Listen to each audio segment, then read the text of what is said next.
All right, I want to take the time to explain something here you heard me say in this series, that there were people on earth before Adam and Eve, that there was a judgment or judgments that have taken place before the Garden of Eden civilization ever appeared. And what we're going to find out is in chapter 19 of St. Matthew, starting at verse 4, that Jesus Christ's timeless word is going to give us the evidence of truth for exactly what I'm saying. But you should already know this, because if you remember the Genesis account, it would have you believe, at least by the interpretation, that Adam and Eve are the only ones on earth. They have two sons, Cain and Abel. Cain slays one of the sons, Abel. And once he does, remember it says that he's cast out and that he's going to be a vagabond. And it goes on to say that everyone that findeth him shall slay him. Now, if you're going to look at the biblical record, it's really not trying to tell you that it's a descendancy, because this very same one goes to a land and there he takes a wife as an individual.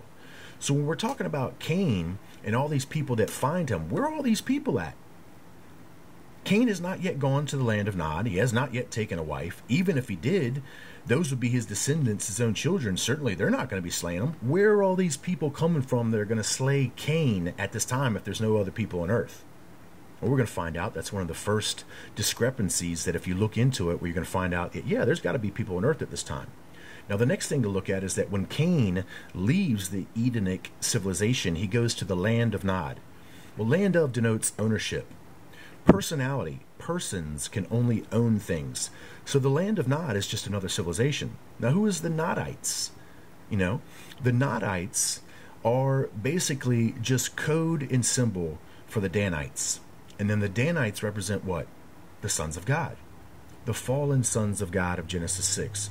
So we see that Cain actually goes to an existential civilization where there's already a population in effect.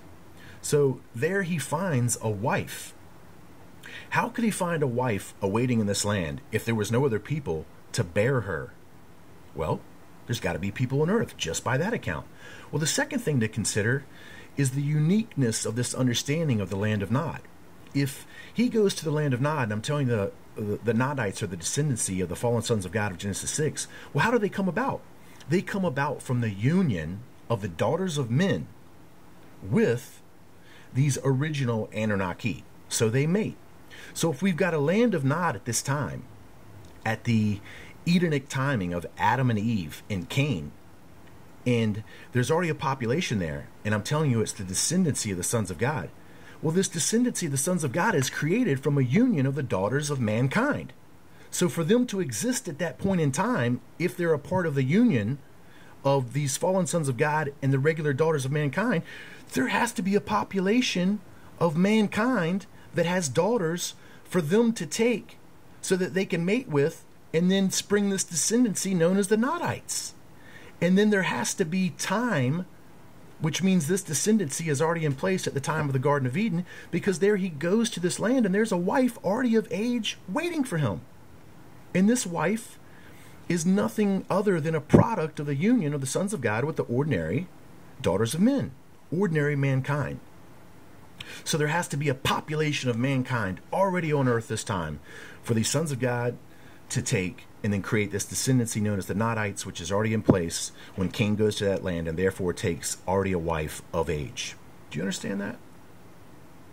Maybe listen to what I just said again, and then maybe watch the video series entitled From Eve to Cain and From Cain to Nod, and then watch the series entitled Creation of Man, Evolution of Truth. But I will go a little further here and show you what I'm talking about. So we want to see the key word here.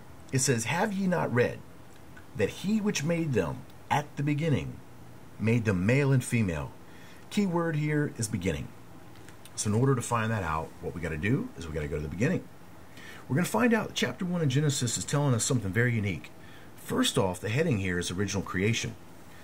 What do we got here above line 3? New beginning. What do you mean a new beginning? And then right under line 1, it says, earth made waste and empty by judgment. And then we have some scripture to check out. Interesting. I'll be back.